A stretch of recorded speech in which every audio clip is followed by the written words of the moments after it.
সাল্লাল্লাহু আলাইহি ওয়াসাল্লাম বলছেন যে 999 জন জাহান্নামে যাবে আর একজন ব্যক্তি জান্নাতে যাবে।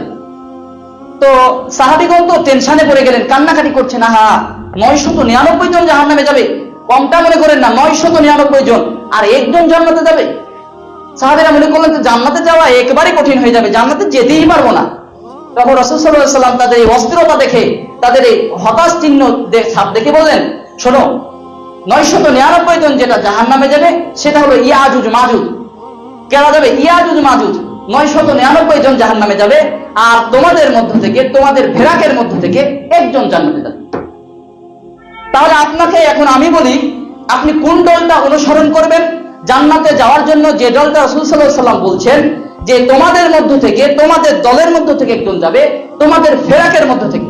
এখন আমাদের রাসূল সাল্লাল্লাহু আলাইহি ওয়াসাল্লাম বলছেন যে ইহুদিরা 72, নাসারারা 71 আর মুসলিমরা 73 দলে বিভক্ত হবে।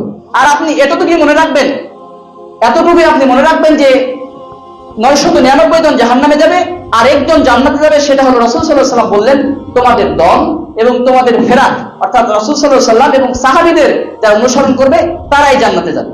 এখন আপনি বিবেচনা করুন, কোন দলটি জান্নাতে যাবে আর কোন দলটি জাহান্নাম? সবাই তো জান্নাতের জন্য করছি। আপনি যদি বলেন আহলে হাদিস আন্দোলন, জামায়াত আহলে হাদিস, সুন্নি আহলে হাদিস, মুসলিম আহলে হাদিস, সকলেই তো জান্নাতের জন্য ফিকির করছে, তাই না? আমরা এখানে এসেছি কিসের জন্য? জান্নাতের জন্য।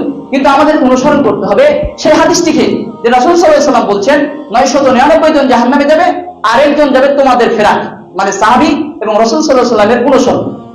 এজন্য যারা সুন্নাত পালন করে, যারা দাড়িতে কখনো হাত দেয় না, যারা ৫ ওয়াক্ত সালাত, রাসূল সাল্লাল্লাহু আলাইহি ওয়াসাল্লামের সালাতের নিয়মে সালাত আদায় করে, এদের সঙ্গে আপনি অনুসরণ করুন।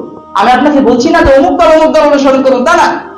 আপনি অনুসরণ করুন সেই দল, কোরআন হাদিস আপনি পড়ুন।